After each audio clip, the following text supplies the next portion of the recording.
I'm not pulling out of the driveway. We all know what that means. It's time for the Drive at Work at Home edition. So today I have Ari Zirulnik, who was in charge of names and flavor text for Unfinity. So we're going to talk names and flavor texts. Hello, Ari. Hey. Hello. Hi, Mark. How's it going? Okay, so first I want to explain a little bit to the audience two things. First up, you had an idea when you were put in charge of the names and flavor text. You had an idea for what to do with the set. That is not the normal way we do names and flavor text. Let's talk a little bit about how did you come up and what was the idea and how did you execute on it?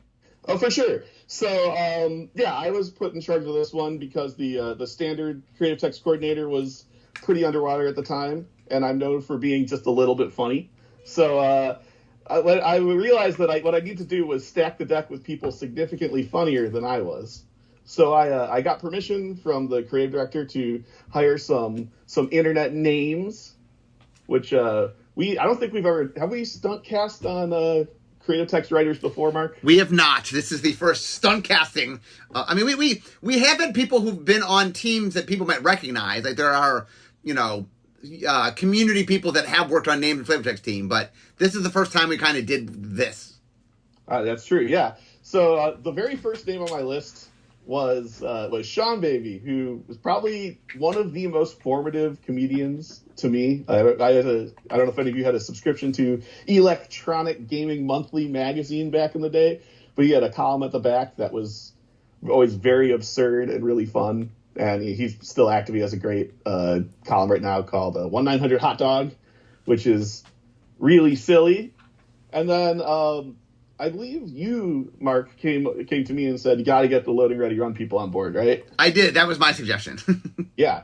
And we took it. So we got Graham, Kathleen, and Cameron from LRR on board, who are really funny.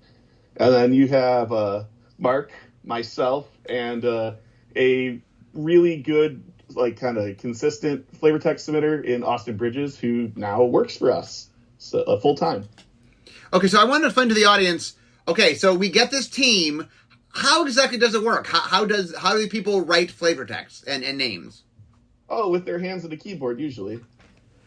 Wah wah. Sorry. So basically, it was as the creative text lead, it was my responsibility to pick 20 to 30 cards a week to waive, and they all pop up in this program we use, and everyone submits a handful of options for name and text for the card when appropriate. And then there's kind of a period of back and forth between everyone where I was kind of riffing on each other's ideas, trying to make each other laugh, the fun stuff of writing comedy. And then at the end of everything, many weeks later...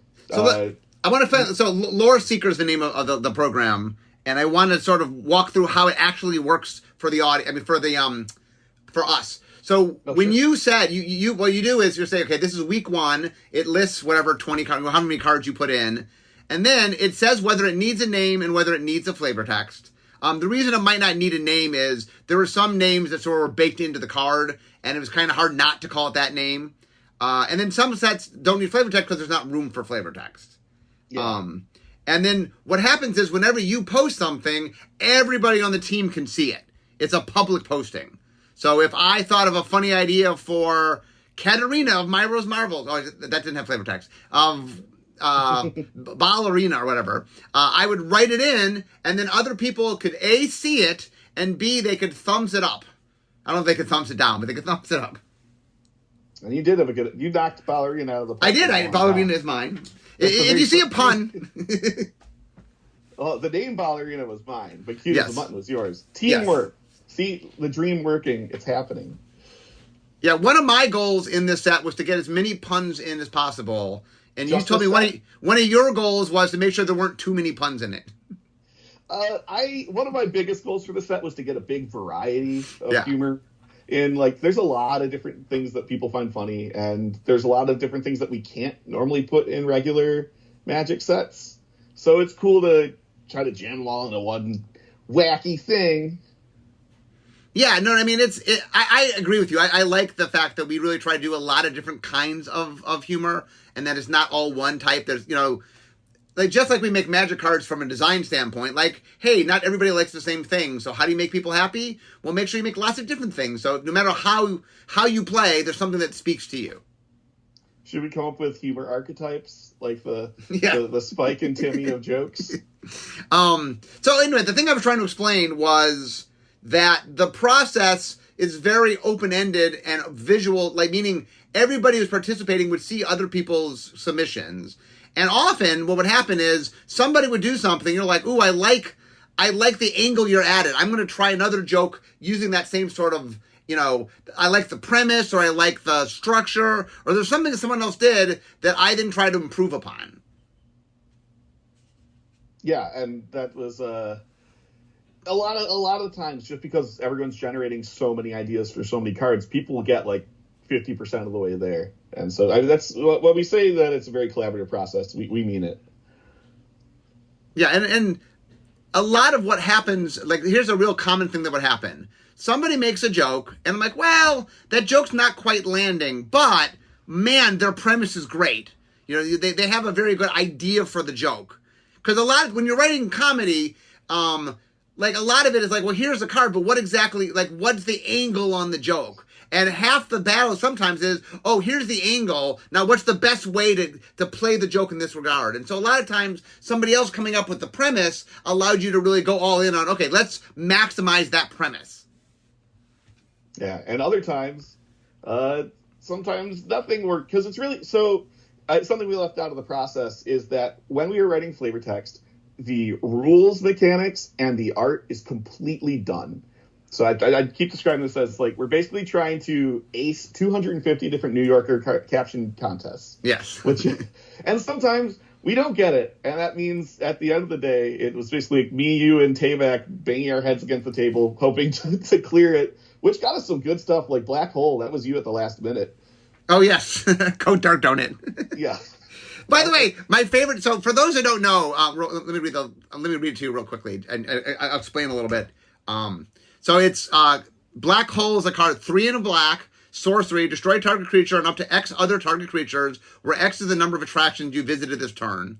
And the flavor text is Code Dark Donut, all available fun specialists. Please report to the Royal Coaster immediately. Trust Chief Engineer. Trust is there's a lot of flavor text. We'll talk about trust in a second. So the thing that's funny is, if you know anything about amusement parks, they don't like saying bad things over the loudspeakers. So they have codes that they use, like Code B or whatever. They have codes they use. And so I loved the idea that, so the Rex Nebula, who's the captain, has a bad habit of like parking where he shouldn't. So the idea that they so often get too close to black holes that they have special terminology that they have learned to use to sort of communicate that there's a black hole and they need to deal with it. And so there's a lot of us making fun of sort of amusement parks, and this was me making fun of this thing that amusement parks do that I thought was very funny. Okay.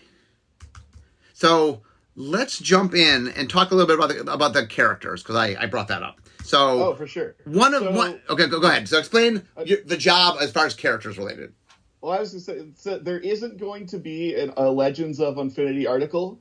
So this is your Legends of Unfinity article. Everything we say from here on out is completely canon. Update that wiki. It's all true and it's all real, right, Mark? All real. This is canon content right here, people. That's why That's why you came to this podcast, for canon Unfinity content. Yeah, you paid for that whole seat. You're only using the edge. It's just how it works. So we have the legends coming into, like, we have the legendary cards and the art. And since it's an unset, there's not really a story behind it. So we kind of ended up fleshing out everyone's personalities as we were working on them. As we worked on the flavor text, as the card names, as they popped up on the flavor text of other cards.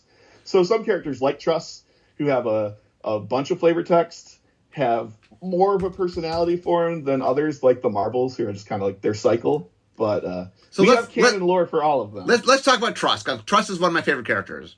Oh, sure. Truss. Okay, so Truss, Chief Engineer. I'll just read her card real quick. As we talk about the characters. So blue-black, legendary creature, Vidalcan Rogue Employee, 1/3. Whenever Trust Chief Engineer enters the battlefield or another creature dies, put a hack counter on Trust. 2 and tap, remove X hack counters from Trust. Add or subtract X from a number or number word or target spell or permanent until end of turn. This effect can't reduce a number below 1 or a number word below 1. So, okay, I'll tell my belief on Trust, and you can jump in here. Yeah, I think that she's a Vidalcan hacker that originally hacked the park for fun. And when Myra discovered it, she hired her because she's like, "Hey, you're way better than anybody I got."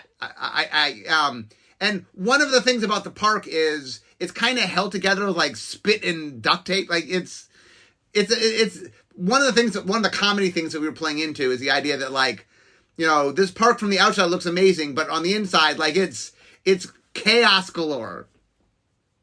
Yeah, I agree 100% with that description of Trust's character. Yeah, she definitely was hired after doing some questionable work and was hired to continue questionable work. She also has a long-suffering assistant named Glaxar who pops up in the flavor text sometimes. Glaxar will definitely have a card in Unfinity 2 if that ever happens. But Trust is a bit of a taskmaster boss, not because like she's mean, but she's a little neglectful.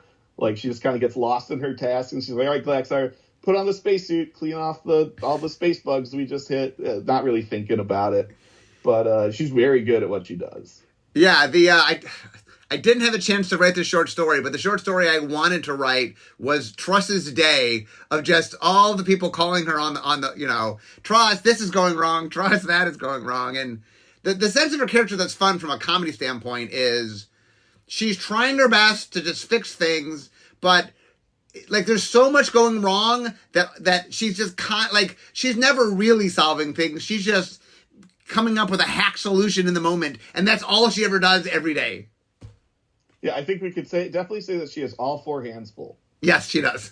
Yeah, so she's also has an advantage playing the A real handful card that we do not, unfortunately. So yeah, Trust is one of the characters we reference probably the most in flavor text, just because it's funny to keep going back to the joke of, okay, this is going wrong. Hey, Trust, this is going wrong. Or Trust saying, hey, we have a problem. You know, or talking to Glaxar or whatever. Yeah. Like one of the things, by the way, just for behind the scenes of writing flavor text is it's kind of fun if you can build up some of your characters so that you can sort of, through the flavor text, create some environment. And having character voices that you can repeat and use multiple times is a lot of fun. Oh, yeah. Okay, so I'm going to go to the next one that we used a lot. Oh, sure. Was Pietra, Crafter of Clowns. One red-white, legendary creature, human clown artificer, 3/2, haste. Robots you control get +1/+1. Red-white tap. Tell a joke you haven't told this game to someone outside the game. Create a 1/1 white clown robot artifact creature token. If that person laughed, the token gains haste until end of turn. Okay, Pietra is the only clown in the park that's not a robot because she is the creator and builder of the robot. So talk about Pietra. Yeah, well, she created the Mirthing Pod, which is the technical piece of machinery that spits out more robot clowns. You can see on the card, Clown Extruder. Going through our notes here, her full name is Pietra Honk Honk McGiggles. Which that didn't fit on the card. It definitely didn't fit on the card, but it's canon. Everything here is canon. Yeah. Yeah. No, she's serious about comedy. She's very good. So I hope you can't hear that police car coming by. But she's a highly talented robot engineer and a total goofball who has managed to combine both of her passions into something good for the universe? ? Yeah, the one thing that is very funny is, so back in the day I used to do stand-up, and one of the things that's really interesting about stand-up is you spend your off time like talking about comedy, right? Like talking really seriously about the structure of comedy. And the thing I love about Pietra is the idea that, like, she's really, really invested in making the best clowns ever. Like, that is her life's passion. And so a lot of her flavor text is very funny because she's very serious about it. Like, the stuff she's talking about is never serious, but she's very serious about it. And, like, for example, here, we can read some flavor text. A Good Day to Pie, which is a card that says 1 in white, instant, tap up to 2 target creatures. Whenever you put a name sticker on a creature, you may return a Good Day to Pie from your graveyard to your hand. Flavor text is, what could be funnier than one big pie to the face? Unless, no. Could it be that simple? Pietra, Crafter of Clowns. That's one of my favorite texts in the set. Yeah, it's just like, she's like trying to innovate and like, oh my goodness, we could do multiple pies. 2 pies? Unheard of. We should probably talk about Myra herself. Oh, yes. That's a good... Myra the Magnificent. So let's talk about Myra. The founder of Myra the Magnificent's intergalactic astratorium of fun. Yes. Okay, let me read Myra. Oh, yeah, please, Myra the Magnificent, 2 blue, red. She's a legendary creature, human performer, 2/4. Whenever you cast an instant or sorcery spell from your hand, open an attraction. X and tap, exile target instant or sorcery card with mana value X from your graveyard and choose an attraction you control that doesn't have a midway counter. Put a midway counter on it. Whenever you visit that attraction, copy the exiled card. You may cast the copy without paying its mana cost. So Myra, once again, whenever we're trying to make interesting characters, but we're also trying to make comical characters, right? That you want to, and every character we want to figure out what's the funny thing about the character because we got to write comedy with her. So Myra. The thing about Myra that I find super funny is she wants to make this spectacular park. She wants to make something that people really want to come and visit. And she actually really cares about all her people. She's very good to her employees. But she'll take whatever she needs to do to get it done in the sense that she's, like, excitement is very important to her. Safety, a little less important to her. Safety 12th, I believe. Yeah, safety 12th is what we said. I think Myra always had like really big dreams from a young age, and she inherited this big kind of falling apart space station at some point, and she saw her chance to create something that could really leave a mark on the universe. And but it's sort of like with Trust, where it's just constantly patching all the holes, but in like a larger sense. Right, she just trying to hire the right people, trying to get these new rides going, trying to rotate out the broken ones with new ones that work. So she's got a lot on her plate, but she's got a lot of ambition to match. Yeah, so I'll just pick my favorite piece of flavor text on Myra. There's a bunch of good ones. Was a card called Quick Fixer, 2 and a black, 2/3 menace. Whenever Quick Fixer deals combat damage to a player, open an attraction. And then the flavor text is. Myra doesn't believe in stopping rides for minor inconveniences like they need to be repaired. This idea of like, you can, there's 3 minutes where that part's open. You can fix it in those 3 minutes. Yeah, act fast. That card's sweet too, actually. Yeah, it is. Anyway, the Myra is a lot of fun to write, I think, because it was just like, and here's another great piece of flavor text from Leading Performance, 1 in white, sorcery, choose 2 letters, put a plus counter on each creature you control whose name begins with either of the chosen letters. The flavor text is, if people are always on the edge of their seats, we can save money on sharebacks. Myra the Magnificent. It's really logical as long as you don't think about it too hard. Okay, and there's another, what's the, hold on a second. There's a card called Petting Zookeeper. Myra is not quoted specifically on this, but it oozes Myra. 2 and a green, elf employee 0/4 reach. When Petting Zoo enters that battlefield, open attraction. Calling it a petting zoo really saved on cages. We where is that? We go back to that one too. Yes, but this is a good example of, I came up with the idea that the reason it's a petting zoo was that then it was just easier to make it function. And I remember I did an early version of this joke, and I think it was Graham that loved the joke, but I just didn't execute it on it well. And this is actually Graham's execution of my joke, which I think is a much better execution of it. It also, sorry. Well, you said the joke kind of the first time on the card Blankosaurus, which is your flavor text, which says, petting in the petting zoo is not advised. Oh, right. Yes.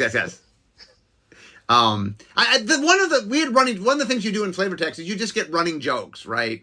So I love the idea that they have a petting zoo, which is wildly dangerous, and maybe it's very exciting, but be very careful in the petting zoo. It's not really made to be things you pet. They pet back with their teeth.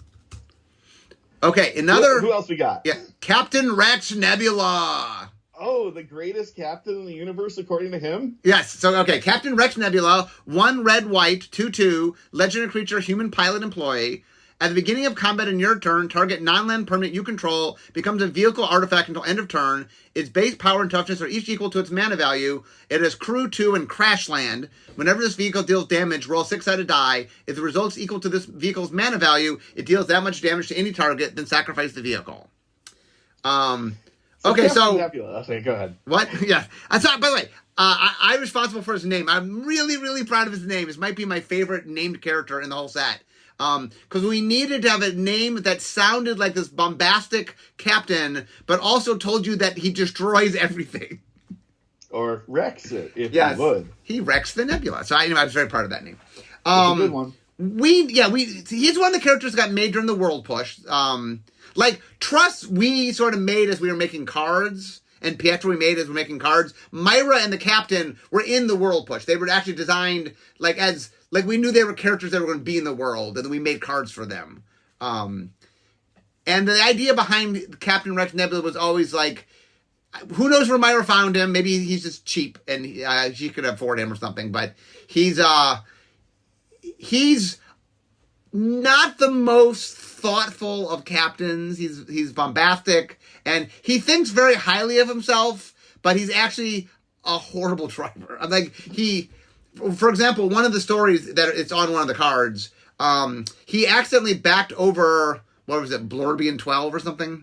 We'll talk about the Blorbian separately. Yeah, we'll talk about the Blorbian, but he backed over a planet, and then Myra, like, because she felt so bad that happened, gave lifetime passes to the Blorbians, and to the little green aliens you see all over the place. They're the Blorbians. They now live on the park. All right, we've talked about it now. Yes, that's pretty much how it goes. Well, I mean, we'll get into Blorbians in a second. So, Captain Rex Nebula. The way I see it, that Rex was, in fact, a really talented pilot, but he is used to flying, like, small fighter craft, and now he's been put behind the wheel of this giant space station, and he still drives it like it's a little fighter. So just smashing into everything. We have some stuff, right? We have the concept of pulling a nebula on the bumper cars. Yeah. There's a bunch of bumper car references. Let's see. The bumper cars. The flavor text for the attractions, for all but one of the attractions, there's more than one of them, so we got to do, assuming there was space for it, we got to do multiple pieces of flavor text. So bumper cars, which is an attraction, visit, target creature must be blocked this turn to Fable, pull to Captain Nebula, crew expression, meaning an out of control car has caused great damage to the surrounding area. I think my favorite Rex Nebula quote is on the card Step Right Up, which is a sorcery, 3 and a black mana. It just says open to attractions. Very, very powerful. And his quote there is, the midway. Beating heart of maybe the big top is the heart. If there were 2 hearts, then the midway. Or lungs. Lungs or stomach. Captain Nebula. So he's a great thinker, as you can tell. Yeah, there's definitely, he's a character we have a lot of fun making fun of, and he definitely shows up a bunch of times in flavor text and things. Oh, okay. So, do you want to go to the Blorbians, or should we save the Blorbians and do more characters? Let's talk about Ambassador Blorpity Blorpoop. Oh, Blorpity Blorpoop. Okay. So, I think that's the best thing you've ever written in your entire life, Mark. And I say this as a lifelong fan of the Weatherlight Saga. So Blorpity Blorpoop. Yeah, I don't know where it came from, but once I put it in the file, I was like, oh, we have to do this. Oh yeah, no, I really once the card got once it was decided that the card to be eternal, it was very important for me to push through the most difficult to say name possible, just in case someone on coverage ever had to say it someday. So let me read. Ambassador Blorpity Blorpoop, 3 green blue, a legendary creature, alien advisor guest, 3/3. When Ambassador Blorpity Blorpoop enters the battlefield, you get 3 tickets. Then you may put a sticker on a non-land permanent you own. At the beginning of each combat, you may have Ambassador Blorpity Blorpoop's base power and toughness become equal to the total power and toughness of all stickers on permanents you control. So as we said earlier, Rex did run over the Blorbian homeworld, saw the Blorbians were brought onto the Astratorium, and given lifetime passes, and they're set up in the hotels forever. A side effect of their full-time residency is that they have become absolute monsters at all of the arcade games. Like, if you're competing against the Blorbian at any of the, like, a dart toss or whatever, just give up already. They are unbeatable. And if you look at the art of Ambassador Blorpy Blorpoop, he has, like, all his winnings are in behind him. That's because he's so good that he's won all this stuff, and that's all his prizes he's won. He's like the de facto leader of the Blorbians. If they had a king or something, they probably didn't make it through the crash. So he represents them, but he's not really over it, is he? Oh, also, by the way, the kitty ride. Huh? By the way, I believe that ambassador is something he calls himself. Like, I don't think there's like an official thing where he's the ambassador. I just think like he's chosen to be sort of a leader of his people, and he gave himself this name, and people finally said, fine, we'll call you ambassador because it'll shut you up. It's canon now. What is the, I don't have it pulled up. Can you grab Kitty Coaster and read his line on that one? Oh yeah, I can. Indicative of his current headspace. I can. This is this is the darkest of the ambassador. Yeah. Okay, so the calming motion of this Grubling's ride reminds me of my world's beauty before this mobile afterpark obliterated it. Ambassador Blorby Blorpoop. So by the way, real quickly, this didn't fit, but originally this was a Yelp review. And Sean Baby wrote this. It's a Yelp. Please, we don't want to get sued. Yes, Yelp. Sorry, it was a Yelp review. Yelp. It's Space Yelp. Space Yelp. Yeah, the one of the things that's funny is the idea, like, it's fun playing against the idea of, here's a silly thing that happened, but there's, like, dark undertones, like, yeah, he did kind of back over the planet, like, so I think that's funny. I do think that, like, Rex and Blorpy Blorploop have kind of, like, a sort of friendship, like, like, they get dinner sometimes and kind of, like, trash talk each other a bit. I think so. They hang. Huh? I said I agree, yeah. Yeah, it's canon. Now that it's canon, absolutely. Now that it's canon. Seriously, put it on the wiki. All right, what else? Okay, next, Devil K. Neville. So 2 in a red, 2-1. Yeah, our Daredevil. Legendary creature, Devil Performer, haste. When Devil K. Neville enters the battlefield, jump it over any number of creatures. If it clears those creatures, put that many +1/+1 counters on it. And his flavor text is, Danger's my middle name. Also, I don't know how to spell. That is one of my favorite flavor texts in the whole set. Yeah, so Devil K. Neville, he was also one of the characters we made during the World Push. I think I was the one that pushed for this character. I just love the idea of a Daredevil that was literally a devil. I thought that was funny to me. Sure. And we're doing carnivals. It just the vibe of a Daredevil just felt great in a sort of a circus carnival environment. So, and the bike is great too, and like that retro futuristic design is super fun. Yeah, the big thing of he shows up in a couple pieces of flavor text. Yeah, so here's my favorite of his. It's on Well Done. So 2 red sorcery. Well Done deals 5 damage to target creature. If that creature is rare or mythic rare, Well Done does 3 damage to that creature's controller. And so the flavor text is, what's the big deal? I've been on fire 81 times, twice just while sleeping. Devil K. Neville, Daredevil extraordinaire. I just love the idea that, like, and this is sort of that Daredevil vibe of, like, yeah, whatever, he's broken every bone, he's been on fire, he's, like, whatever could have happened to him has happened to him. He's a Daredevil, that's what happens, Yeah. We kind of go over what happened to him on the card Rad Rascal, right? Which is 3 in a red for a creature, Devil Employee. When Rad Rascal enters the battlefield, open an attraction. And the text on that card says, rent a scooter and be just like Devil K. Neville. Just don't go faster than the speed limit, or jump over anything, or catch on fire, or break every bone in your body multiple times. Other than that, just like him. Yeah. I just like that. To me, the Devil K. Neville is that he has this not bombacity, I guess. He has this enthusiasm of, he just loves being a daredevil. And okay, right, that means that all sorts of horrible things are going to happen to you, but, he thrives. Like, when he's leaping in the air, that's the most alive he is, Yeah, Danger is his middle name. Dangerous is his middle name. Okay, what character would you like to talk about next? Let's talk about Monoxa. I think that she has quite a large role on the station. Okay, so Monoxa Midway Manager, 2 black red, legendary creature, vampire employee, 3/3. Whenever you roll 3 or higher, Monoxa Midway Manager gains first strike until end of turn. If the roll was 4 or higher, it gains menace until end of turn. If the roll was 5 or higher, it gains lifelink until end of turn. 6 activated, roll a 6-sided die. And then her flavor text is, can we get this ghost 11% spookier? Okay, so who is Monoxa?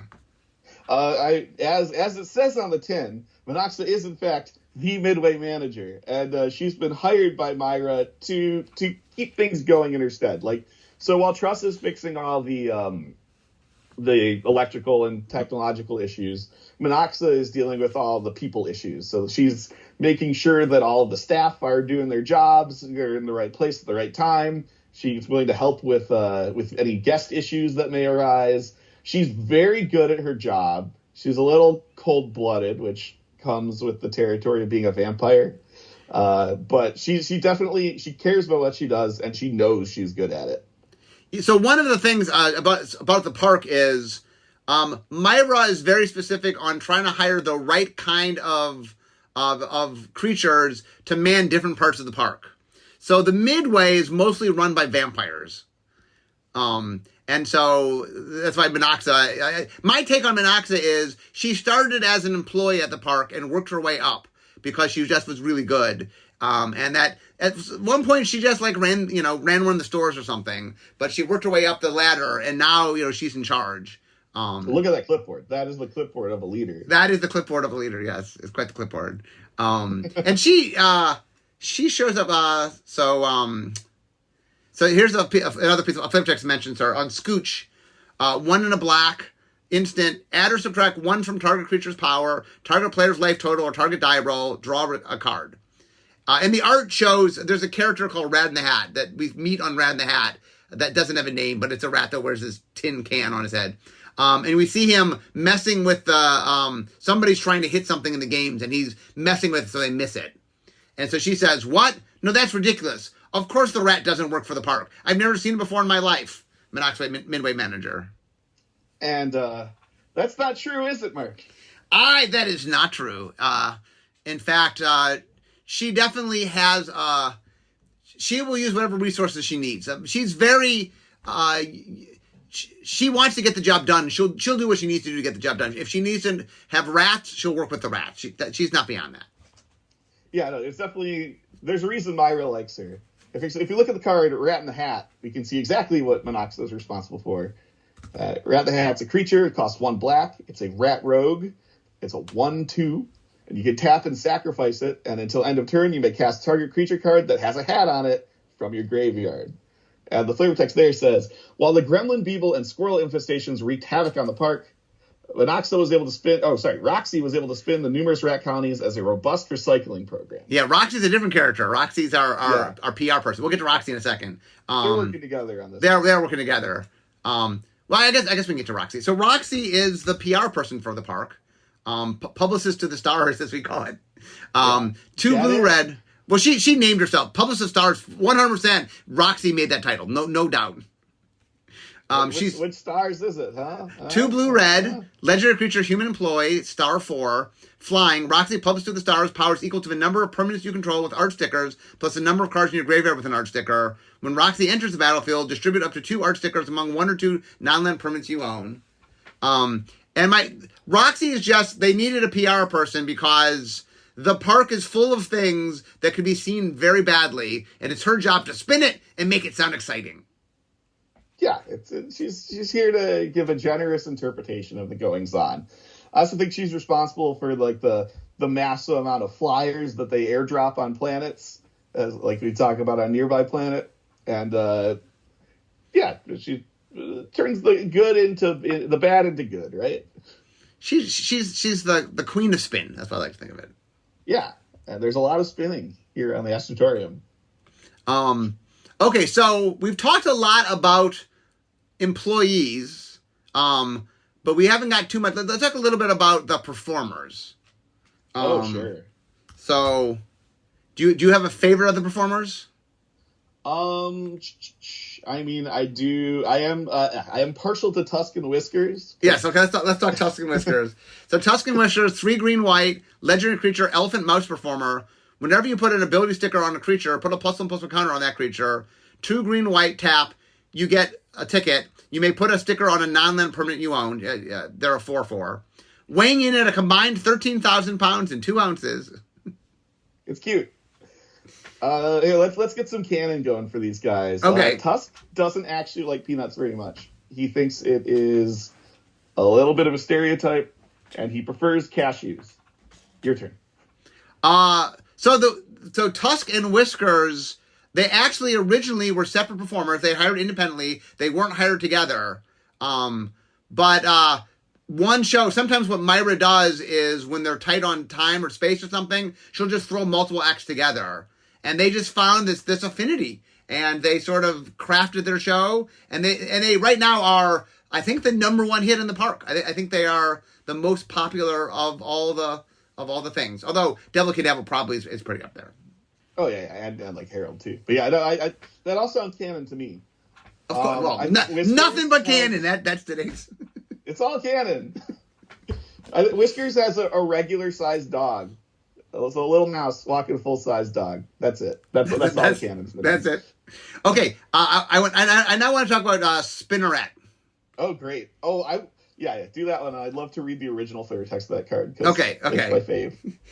So Spinneret Arachnobat, 3 black-green, legendary creature, spider performer, 2/4, reach. When Spinneret Arachnobat enters the battlefield, open an attraction. As long as you control 3 or more attractions, Spinneret gets +2/+0 and has menace. High wire injuries are down 95%. Spider-related injuries are up 3,000%. So we had to. Yeah. Sorry. Oh, go ahead.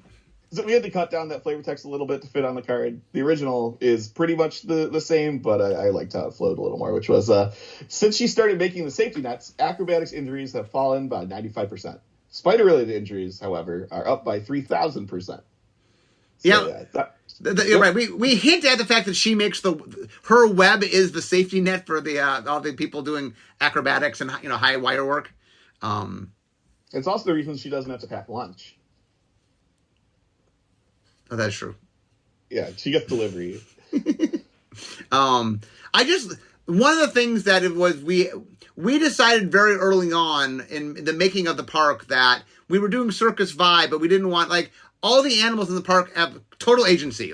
They're there because they're working there and they're part of things, and no one's making them do things they're not trying to do. And I somehow loved the idea of this giant spider that just worked for the park because why not?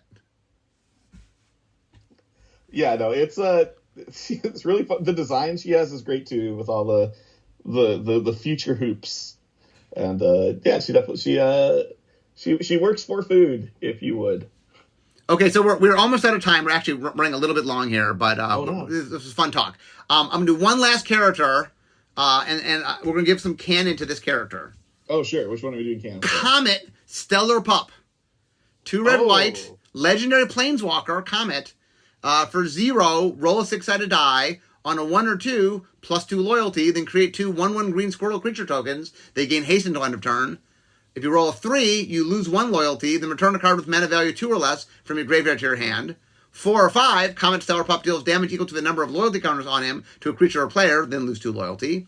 And 6, +1 loyalty, and you may activate Comet Stellar Pup's loyalty ability 2 more times this turn. Okay, I've talked a little bit about why I made a dog planeswalker because of desire from outside, from the players. But who is Comet Stellar Pup? Why is there a dog here, and how is he a planeswalker? I think the most important piece of canon about Comet Stellar Pup is that Comet is a good dog. Very much so. He's a good dog. I think that's the key thing to understand. I think Comet's motivations are, if you look at the card, pretty instinctual, right? Yeah, he yes. wants to eat and chase squirrels and have a good time, like the rest of us. So here's my belief. So Comet had a traumatic incident. We're not 100% sure what that traumatic incident was, but it made his spark happen, and he jumped for the first time. But I think he's got really into being a planeswalker. I think he likes digging up bones on Innistrad and burying them on Zendikar.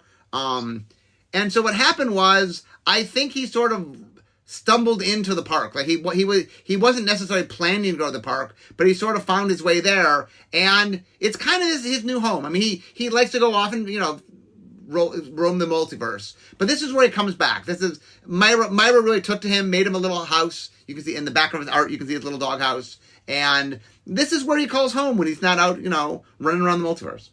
Yeah, and there's a lot of things for him to chase on the station. Like he's never bored. Can we talk about the infestations real quickly? Oh yeah, of course. So one of the things that we decided as we started going along was there's all these things that made fun to have infestations. So the park has a beetle infestation, it has a squirrel infestation, it has a rat infestation, and it has a gremlin infestation. And they all created this infestation stasis, where they're all just kind of predating upon each other. Yes. These are space squirrels. They'll take a beetle down faster than you can blink. I think that's why Comet loves this place so much, is he loves chasing squirrels. Especially space squirrels. But I think he loves, and so there's just so many squirrels here that it's just endless fun. So canonically, do you think that Comet looks down on Mowu? I don't think he thinks much about Mowu, to be honest.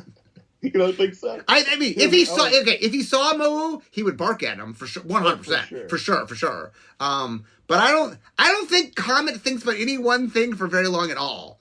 I think that for example, he's definitely he sees something and that's what he's thinking about. I don't think he keeps any thought in his mind for longer than 10 seconds.